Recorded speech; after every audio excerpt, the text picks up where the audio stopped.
All right. We're live. Let's get the show started. All right. Some stuff for you.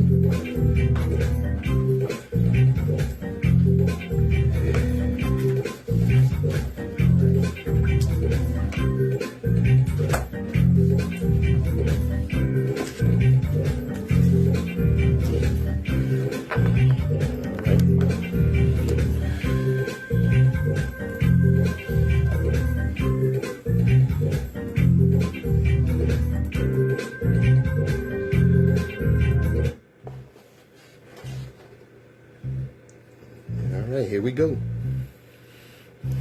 Sorry I ran a little late, y'all, but I'm here. All right, I got a thumbs up from somebody. Is that you, Bessie? Oh, phone sliding. Okay. All right. Want me to leave the door, Craig? Yes, you can. Yes, please do. Those of us that indulge in or commit intellectual violence don't do so for the pleasure of mental masturbation or evil ignorance. We do so because the chains of oppression in our people's minds are deep and difficult to remove.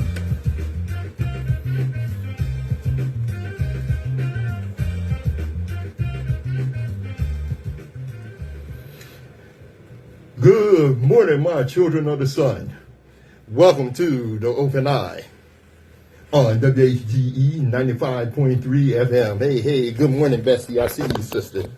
And my man, Steve, how y'all doing? All right, good morning. Yes, indeed. WHGE 95.3 FM, the education advocacy station. I'm your host, Patrice Gibbs, the third eye optometrist. Yes, I know I might seem a little rushed, but I got in here a little late. Had some charitable work to do today and what have you. Got that done early this morning. All right. Look, I know we got some new listeners, right? And what I want you to understand is why we're here, all right? This is not just entertainment. It's the Open Eye. I guess you could say the godfather, the model of broadcast journalism is the great Edward R. Murrow. For those of you that don't know Edward R. Murrow, it's a movie probably came out about 10 years ago called Good Night, Good Luck, which tells the story how Edward R. Murrow took down Joseph McCarthy. One of the things he said was the speed of communications is wondrous to behold. It is also true that speed can multiply the distribution of information that we know to be untrue. With what we have going on now, with how fast things and so many people are depending on social media. I'm sure you all heard by now that, what's his name, Elon Musk, has purchased Twitter with an investment by Puff Daddy, P. Diddy, Sean Combs, whatever the hell his name is this week. And let me tell you something. In the current 24-second news cycle, information reaches the masses at blinding speed now. Unfortunately, this information is often poorly researched and filled with falsehoods and misinformation. Let me tell you something. The gods of falsehood and misinformation is the conservative right-wing political structure, whatever it is, the Republican Party, the party of Trump, the party of Ronald Reagan, and what happens is it leaves us with an uneducated, uninformed, misled, misinformed community. Okay? And I'm talking about poor white people and even working class white people who have been conned since 1676 by the elite, by the political, economic elites of America, before it was even America. Now, I said 1676, that's 100 years before America declared independence. The reason I say that date, I didn't just pick that date arbitrarily. The reason I picked that date is that was the year of Bacon's Rebellion.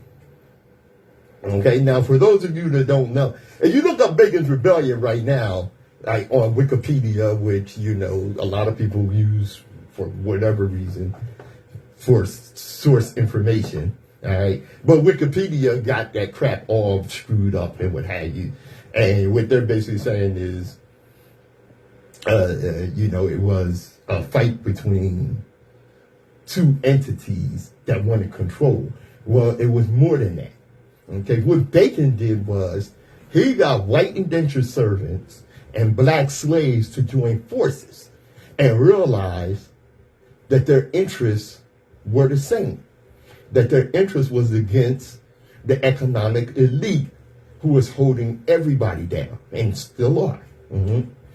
After Bacon's Rebellion, the European elite, economic elites, decided they had to do something to make sure that poor whites and poor blacks, indentured whites and enslaved blacks never joined forces again, because they almost took over. All right?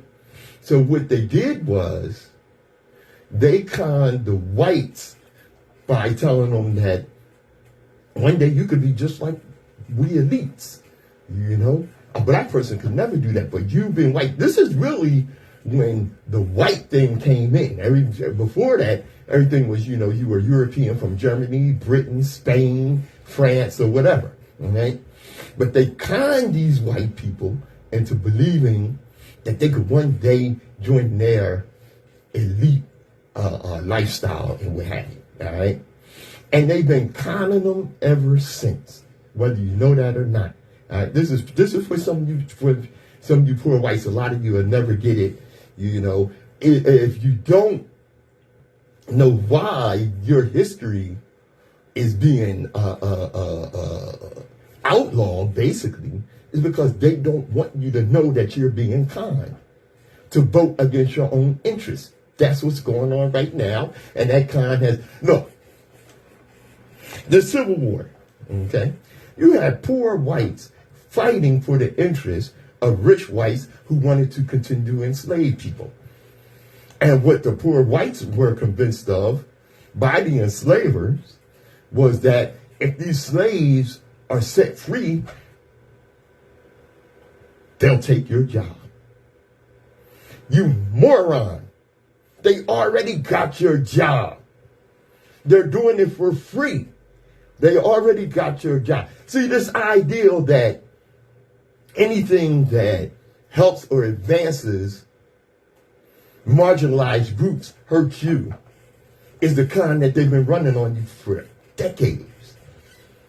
Not decades, centuries, excuse me, for centuries.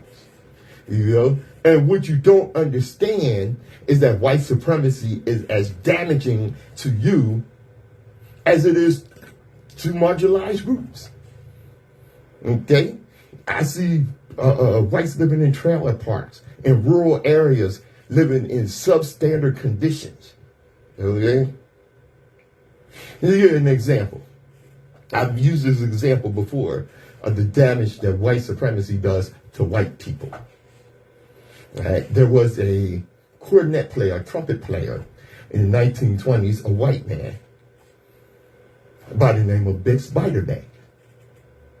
Now, Bix Beiderbecke was considered a hot player, you know, and amongst the whites, he was the best. Now, in order for a jazz artist to grow, he has to play with people as good or better. Well, the only people that were good or better in segregated Jim Crow America than Bix Beiderbecke were black people. For instance, his hero, Louis Armstrong. Louis Armstrong considered Bix Beiderbecke to have a great tone, all right? Now, because he was living in segregated America, Bix was not allowed to publicly play with black people. And like I said, for an artist to grow, he has to play with someone as good or better. Now, Bix Beiderbecke was a interesting character, interesting man, in that he understood not only the music, but the people that created that music. And he understood it to such a depth that not being able to grow, not being able to practice his craft with the people that had created the very craft that he loved, okay, it broke his heart. And he drank himself to death at the age of 27. That's what white supremacy done for white people. Our community must have information not based on emotionalism, sensationalism, or manipulation, but information that is well analyzed, clear, and concise that will educate the community. We must control the propaganda that reaches our community. And we understand the importance of this. This is why we do what we do. Now you have these news entities that want to say, well, we're going to balance this out. No. Let me quote Edward R. Murrow again. I cannot accept that there are, on every story, two equal and logical sides to an argument. I can't accept that. Either you're right or you're wrong. Over here, we're going to make it right. The Open Eye, WHGE 95.3 FM. All right. Wait a minute. Sheesh. I had that. All right. I'm going to take a, all right. Yo, wagwan. Good morning, everyone. That's right, Nsoromma in the building with my man, Mr. Gibbs. Hey. Yo, what's good? Yo, Gary, what's good? Luther, what's Jamisi? Yo, what's happening? Yo, Steve, Jerry, yo, Betsy, what's good? Yo, you know what it is. Good morning, everyone. Hey, yo, and all the people that tune in later on. Yaga! And our sponsor, Developer Center for Homeless Vets. What's good, bro? Hey, what's up, Chow? How you doing, bro? Not intended to. Oh, you know we gotta do that when we come back on the air, so. Yeah. Hey, yo, so what's good? Y'all been checking him out so far? This good morning. The views and opinions. We already did that. WHGE 95.3 FM. Yep. Nsoromma in the building. Good morning, brother. Good morning. Chow. Y'all, what's good? Good morning, world. Good morning. Get our salutations in right there. All of the listeners. Yes. Good morning. All right. You know, I got into a discussion with a relative about religion. Okay. And the black church. Okay. Well, someone has said something to this relative that the black church is government run. Okay, I think that person was a little off base. Okay, and I understood their point, but they didn't really explain it well to my relative, who of course is a Christian and a member of the black church, and met those comments with no small degree of animosity, and I can understand why. Because, you know, being a Christian and a member of the black church for all her life and for generations, she felt some kind of way about what this person said. Right. So what I did was I attempted to explain to this person why this person had this mindset. Okay. And what I explained to him was, yes, the black church was, in fact, at one time, very important to the black community. For one thing, you have to remember that this was the only place that we were allowed to gather in any number.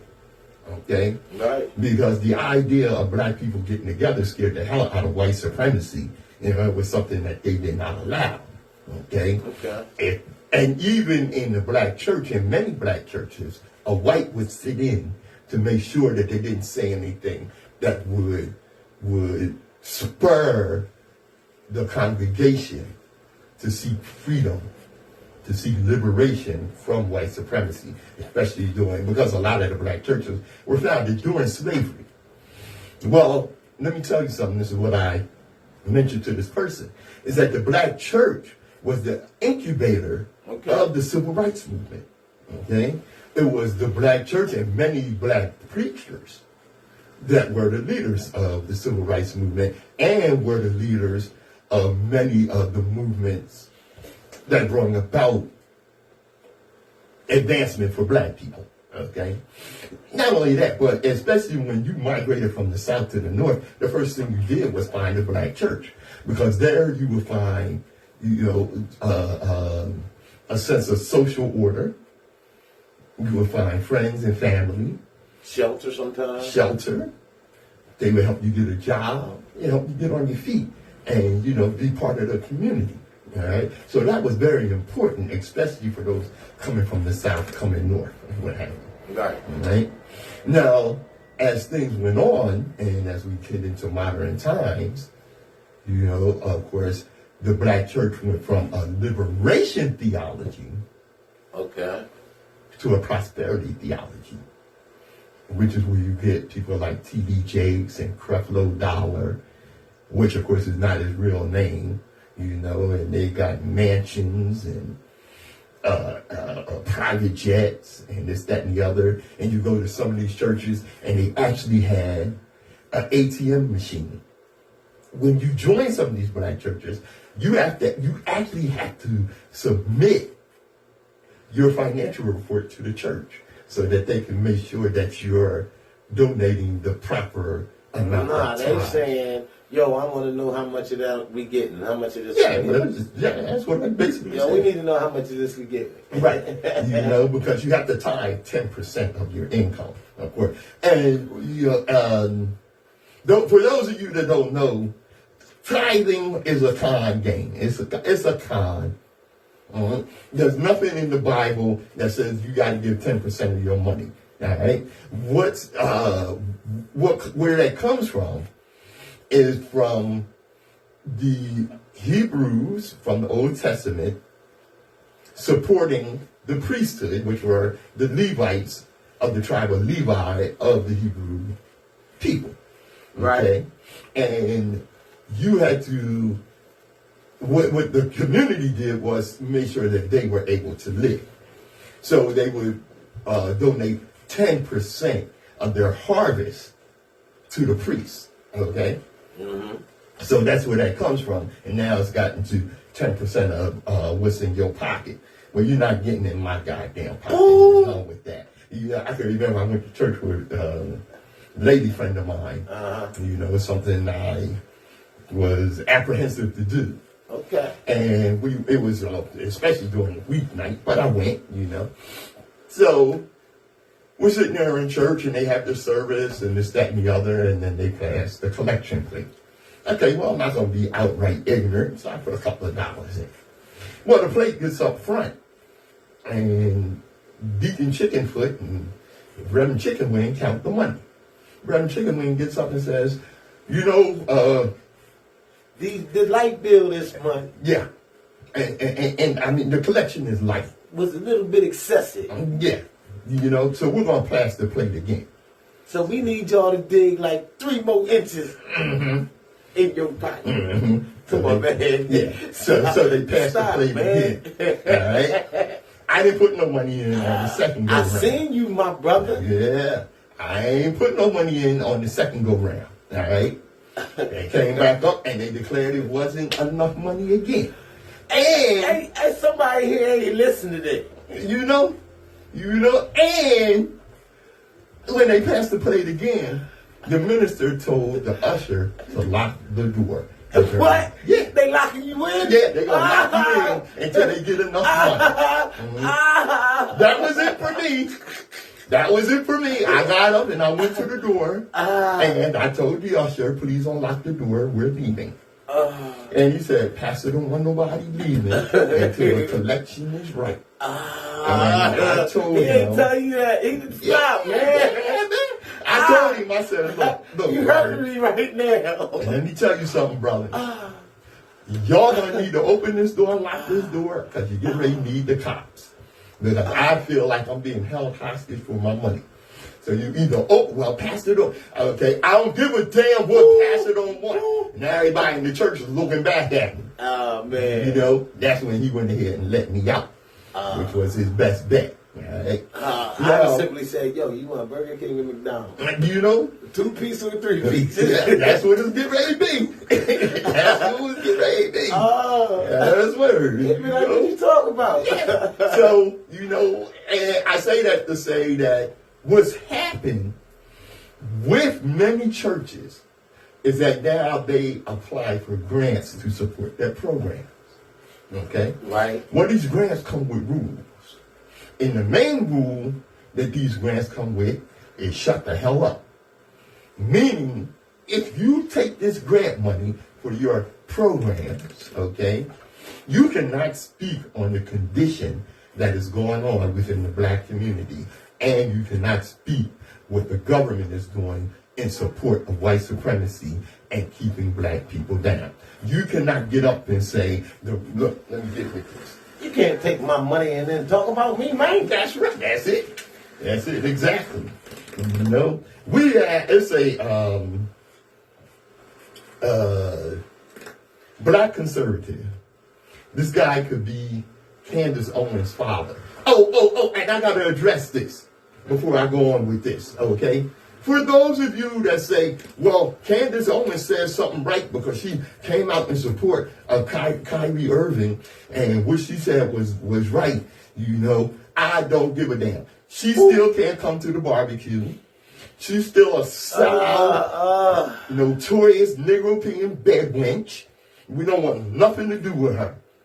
Don't get him mixed up. Well, Thomas Sowell, who unfortunately is a professor at some college, if I ever found out what college you was at, I would tell black people definitely don't send your children there because they're going to be miseducated.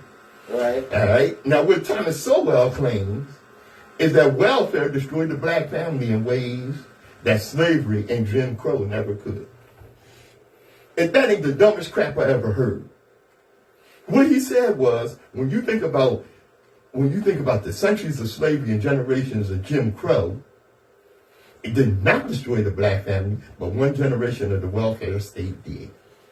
That is the biggest crock. You know, it's fascinating that he believes that enslaved Africans were even allowed to maintain marriage and families because the history books show a very different picture. Okay? In antebellum America, we mean in slavery time, marriages between blacks, between people who were enslaved, were considered null and void because they were deemed property in the first place and were incapable of engaging in any kind of contract whatsoever. Not to mention, plantation owners would deliberately destroy black families by selling off mothers and fathers. And let's not forget the horrific practice of raping female slaves, okay? Okay, case in point, Thomas Jefferson, President of the United States, raped a child, and Sally Hemings, she was a child, she was 14 years old, when Thomas Jefferson coerced her into a sexual relationship and had 6 children by her. 14 years old when he started that. 6 children. You think she went to lay up under that nasty ass bastard? Boom! That was late, y'all. That's why, you know. So back to what Thomas Sowell ignores, okay? And this cat is a professor in a college, okay? And honestly, he doesn't even know that it took from 1619 to 1866 right, for laws to finally be passed that will allow black people to marry and be publicly recognized. Okay? This is what it took. What's that? Damn near 200 years. All right? Well, 100 and whatever it was, from 1619 to 1866. All right? And let's not forget, just a snapshot. All right? And also during Jim Crow, that black women lived in horror of being raped daily. And like I said, even during Jim Crow, I'll tell you a story about Jim Crow rapes, okay? I met this black guy, it was about 10, 15 years ago, on the bus stop. We used to catch the bus home from work on the same bus stop, right? Right. And this white guy walked up and asked if the number 5 bus went by. Yo, number 5 go by? Yeah, well, he wouldn't respond to him. This older black guy that I met, he wouldn't respond to him. So when the guy finally went on, I said, boy, that's the second or third time I noticed that when a white person comes up and speaks to you, you never respond. He said, that's right, I had nothing to do with that. He said, and I'm going to tell you why. He said he grew up on a plantation under Jim Crow days. His father was a sharecropper. And he said that his neighbor was raped by one of the plantation owners, overseers or whatever he was. And she told her husband. And her husband went after that rapist. Well, you know what happens in the South during those days? He was killed. You know, a group of white men got together. How dare you complain about us raping your wife? Well, his mother, who lived on the same plantation, her husband was a sharecropper out in the field. And when he was out in the field, the overseer would come and rape her. But she wouldn't tell her husband because she didn't want her husband lynched. And this went on for decades until this young man finally got out of there and got his family out of there. Right? So you can understand why. And this was, you know, stop saying, oh, this was so long ago. No, this was in my lifetime that I met this man. It was in his lifetime that his mother was raped, that his uncle was lynched. This was in his lifetime. This is somebody that I met. Okay? And Thomas Sowell is up here talking about the welfare state is worse than slavery or Jim Crow. And this is a college professor, a black man, an uneducated fool, or a dishonest disseminator of information. I go with an uneducated fool. There's some other words that I'm holding back here because we're on the air. Boop. Okay. I got the boot ready. Yeah, well, some of the words I got, the boot might not be strong enough. You know? Now, the damnedest thing is that he claims that welfare destroyed the black family. Okay? Well, whites had been getting welfare before blacks. There was a time blacks weren't even allowed to get welfare. And in much larger numbers, but it didn't destroy their families, but it destroyed ours. No. The CDC reports proves that what has destroyed the black family is over-policing in our communities, not addressing the problems of poverty, okay? As a matter of fact, one of the things that the CDC says, right, big ups to you on this for participating in this, brother Nsoromma, that black fathers are more involved in their children's lives than any other racial demographic, proving once more that was actually harming black families is not welfare, but the legacy of white supremacy that white right-wing professors, that not white, but right-wing professors, damn fools like Thomas Sowell, continue to ignorantly perpetrate the ideal that welfare is destroying the black family. It's not so. WHGE 95.3 FM, the Open Eye. We got plenty more for you, y'all. We're gonna take a little musical break here. Let me see what we got. Yeah. All right. No, I can't do that. There you go. That's the Open Eye. Yeah, yo, Vaughn, what's good? I see you, bro.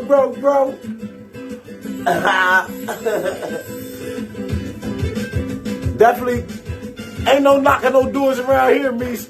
Especially in the church, what? God would have sent him a 3-piece. He couldn't believe. He heard me. Yo, girl, you crazy. What's that? Yo. Yeah, buddy.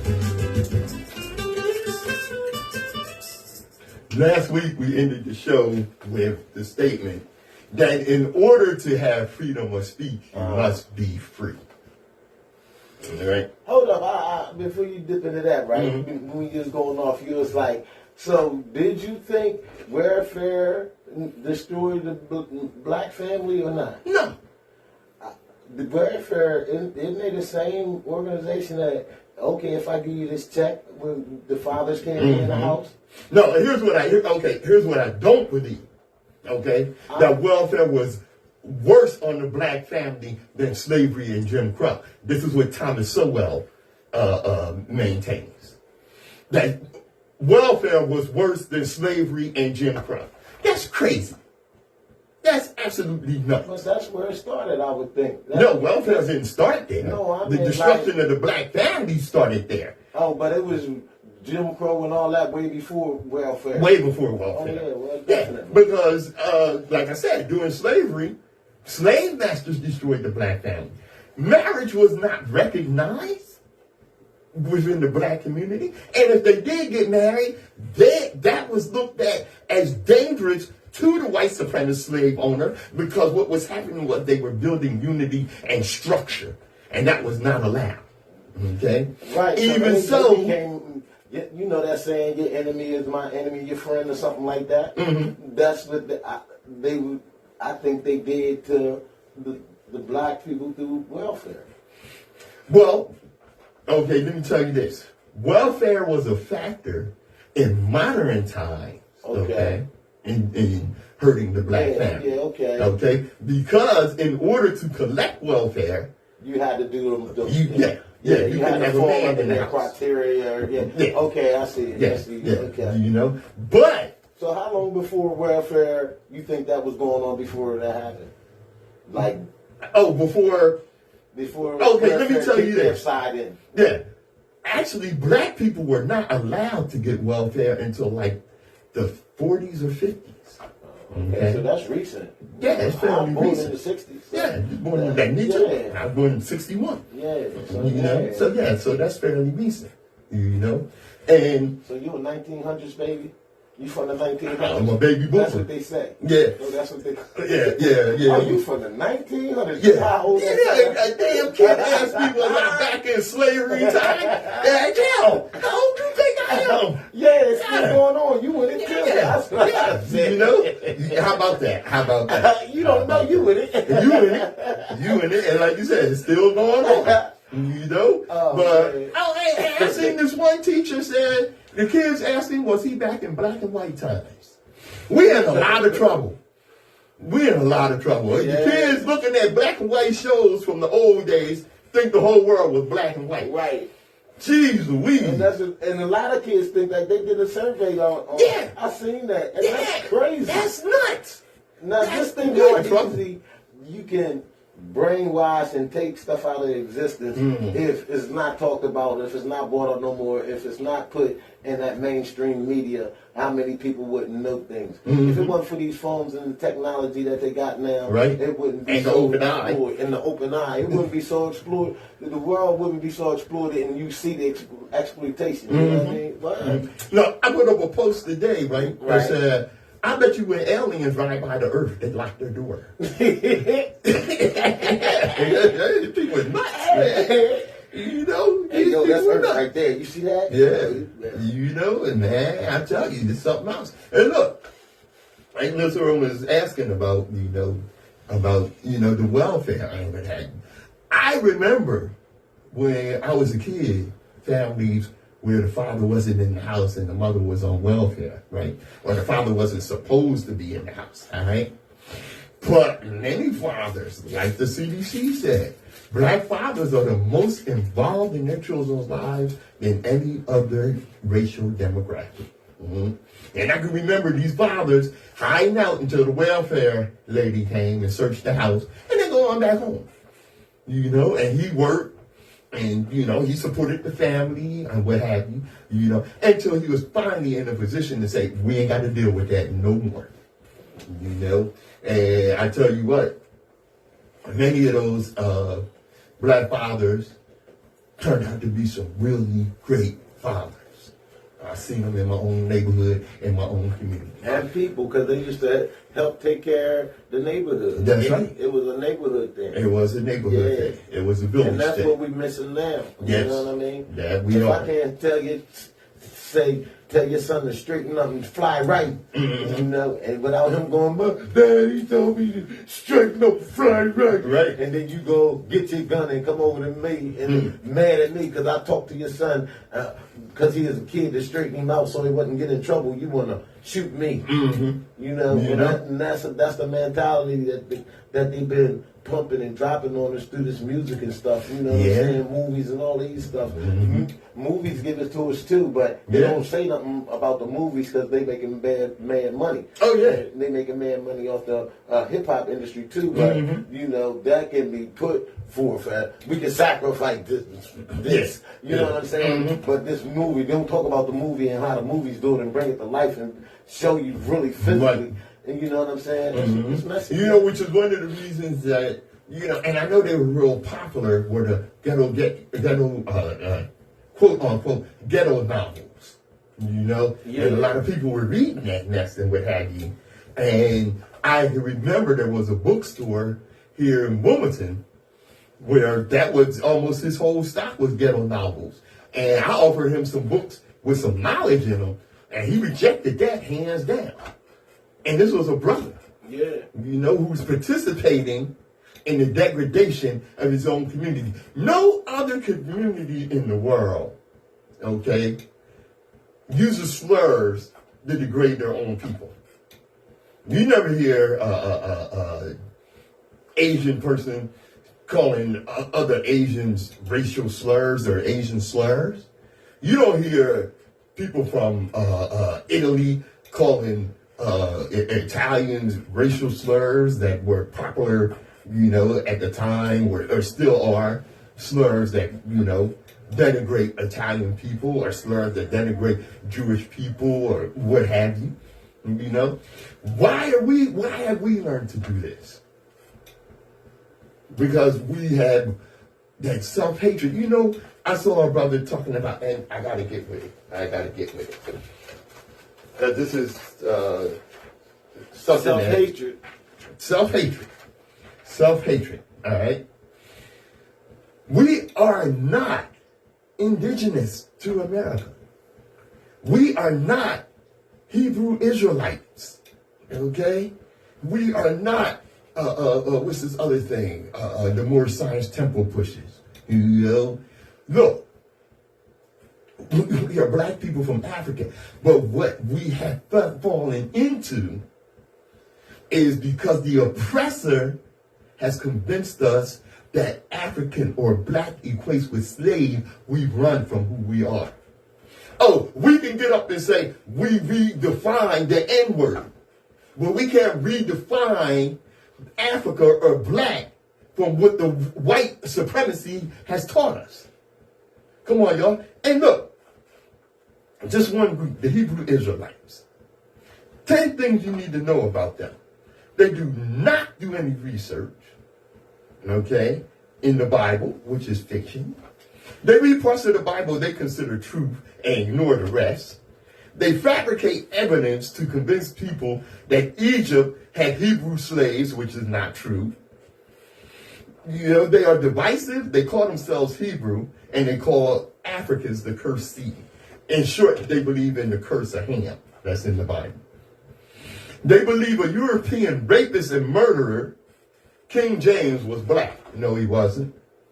They believe a European, they use intimidation tactics to make you comply with their agenda. They're not progressive.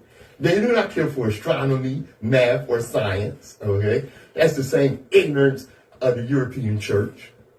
They do not have plans for rebuilding the nation, and they are waiting for the sky wizard to come save us. See, delusional religion fanatics are dangerous, black, white, or otherwise. Now, for those of you who say, oh, well, how could you say that? Especially with the King James Bible. All right? Let me tell you about the King James Version of the New Testament. The King James Version of the New Testament was completed in 1611 by 8 members of the Church of England. And you black people trace your ancestry back to England? Okay. There were and still are no original texts to translate. The oldest manuscripts we have were written down hundreds of years after the last apostle allegedly died. There are over 8,000 of these old manuscripts with no two alike. The King James translators used none of these anyway. Instead, they edited previous translations to create a version their king and parliament would approve of. So 21st century Christians believe the Word of God is a book edited by the 17th century, in the 17th century, from 16th century translations, 8,000 contradictory copies of 4th century scrolls that claim to be copies of lost letters written in the 1st century. That's not faith. That's insanity. Arius the Libyan told us at the Council of Nicaea, y'all know we're not actually supposed to believe this crap, right? All right, there's an African spiritualist who broke it down. And when he did, Constantine tried to have him killed. And if you look up Arius the Libyan right now, it'll come up Arius the heretic, because we are in a Western dominated society. Mm-hmm. So, do some homework. We are not Hebrews. And since this thing came up with Kyrie Irving and Kanye West saying that blacks are the true Hebrews, yes, I will tell you that a group of people named Hebrew came into Egypt, and they were a black people. Okay? But these people came into Egypt without a written language, a spiritual system, okay, or a culture. And they left with all three. But let me tell you how they left. Because they didn't go through the Red Sea. That did not happen. There was no Moses that parted the Red Sea. They walked into Egypt, all right? Egypt was invaded by the white Asian Hyksos tribe, okay? Hyksos tribe? Hyksos. Hyksos. All right? Hyksos tribe. All right? And, the African rulers were pushed south, all right? Nubian cousins came back like they did always whenever the blacks in Egypt got weak and what have you, and they reestablished black rule in all of Egypt and ran the Hyksos out. Now, when they ran the Hyksos out, they told everybody, either you go along with African rule or you get the hell out. All right? The Hebrews walked on out, black people walked on out of Egypt and what have you, because they were not going to go under the rule of the Nubians, of their own brothers, really, other blacks who were ruling Egypt. So that's what. Now people say, well, these were the people that were eventually sold into slavery. Well, let me tell you something about the Hebrews. Most of them actually never left Africa. Okay? Some migrated to Europe, and some were sold into slavery. But the bulk of those sold into slavery, okay, Chancellor Williams, Dr. Chancellor Williams, in his book, The Destruction of Black Civilization, teaches us to follow the migrations of the Egyptians after the fall of Egypt. And what the migrations show us is that the Egyptian priesthood, the Egyptian trader class, the Egyptian or Kemetic skilled peoples, doctors, administrators, lawmakers, and what have you, migrated to West Africa and were the new people there. So when these Europeans came in to buy slaves, who do you think was the first people they sold? The people that they were not akin to and that were new in their community. These were some of the first people sold into slavery, and guess where they were from. Are you looking to find out what happened to the ancient Egyptian? Go look in the mirror. And you'll find him. WHGE 95.3 FM, Open Eye. Yeah. Yo, what's good? Celeste, what's happening, son? Doing what we do, you know what it is. Yeah. Macy, quit playing, I see you. That's right. Pat, you going to work today. Going to work today. Yes, Lord, try to real. Uh-huh. Yeah. DJ, what's up, man? You know what it is.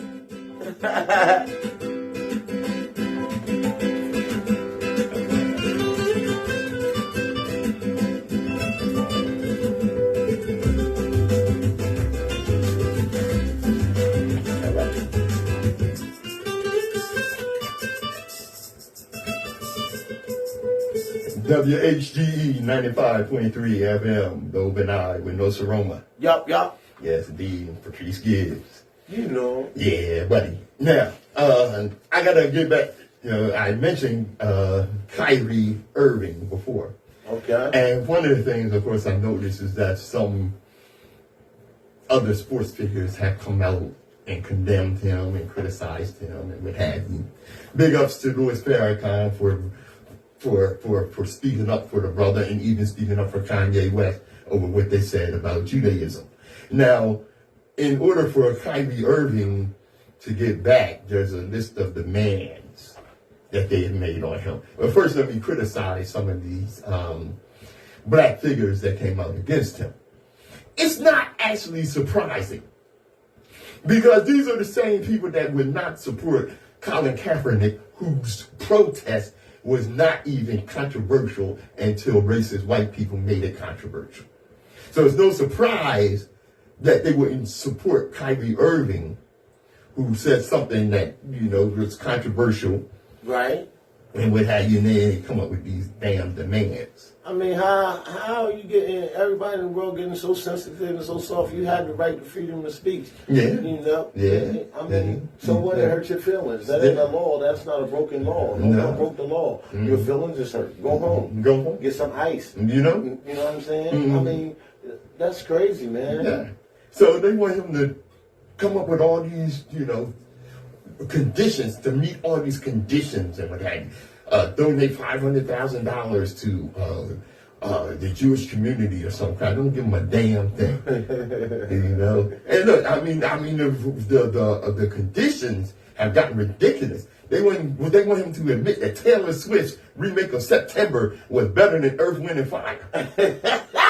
Yo, you stupid.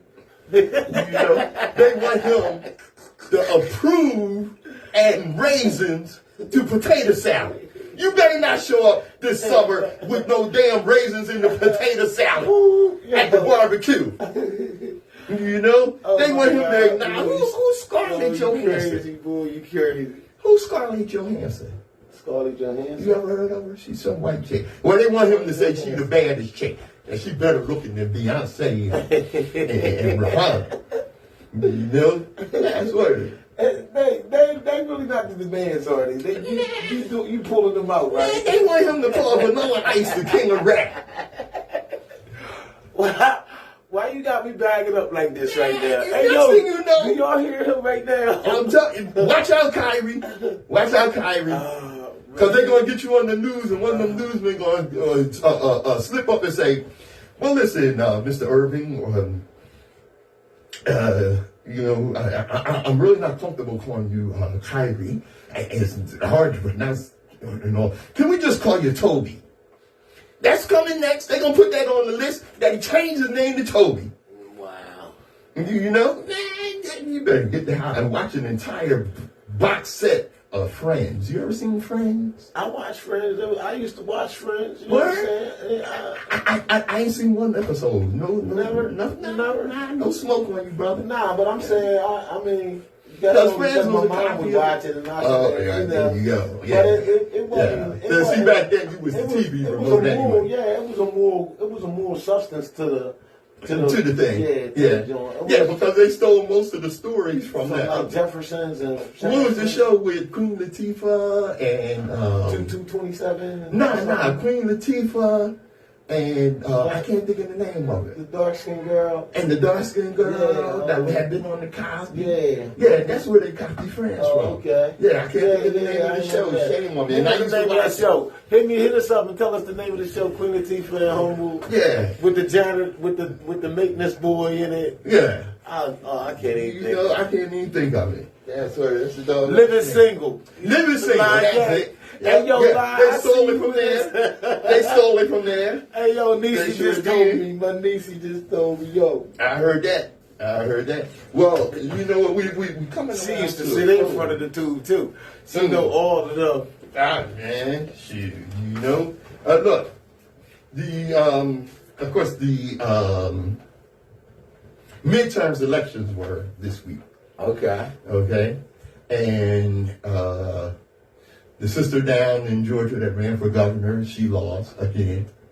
You know, and unfortunately, this has caused a schism within black politics where some black women, please, sisters, stop doing this, have blamed black men for some black women losing. You know, and, you know, this idea that we won't vote for black women. Well, I want you to know that black men turned out and voted for this sister in greater numbers than anywhere else in the country. All right? I want you to know that. We do support you, sister. I swear, we do support you. And see, what we understand is who did not support you. Watch out, black women. Stop this feminism thing joining with white women. All right? Because they are not your friends. Okay? I've seen all summer after Roe versus Wade was overturned basically by the Supreme Court. Okay? White women, you know, say, oh, well, we're against that. But these same white women turned out and voted for Republicans against their own interests. Even though what Republicans want is control of your body. Let me tell y'all something here. All right? This is where we're going to go here and close out here in a couple of minutes. I had something. I wanted to. It wasn't that. Something. Oh, yeah, here we go. Okay. First of all, what you have to understand is capitalism is a sect. Okay? What I mean is it's a religion. Banks are churches. Bankers are priests. Wealth is heaven. Poverty is hell. Rich people are saints. Poor people are sinners. Commodities are blessings. Money is God. Okay? And this is in the system of global white supremacy. While I'm opposing a social order in which it is possible for one man who does absolutely nothing that is useful to amass a fortune of hundreds of millions of dollars, while millions of men and women who work all the days of their lives barely secure enough for a wretched existence. Can't live like this, y'all. Y'all better wake up. I'm telling you. This is the Open Eye. Wow. On WHGE 95.3 FM, education station. And as we always tell you, destiny determines who enters your life, but you decide who stays. Therefore, value those who value you, and don't treat those as a priority Who treat you as an option. WHGE 95.3, the Open Eye. Thanks for joining us. Yo, you know what it is? The time has come to say peace. But yo, thank y'all for tuning in. Yo, y'all stuck in there with us. Y'all always hang in there with us. You know what I'm saying? I appreciate y'all. Mr. Gibbs, appreciate y'all. Yes, I do. Thank you for joining us. I got 3 words for you. Global African supremacy. Peace. Nsoromma streaming everywhere. All right.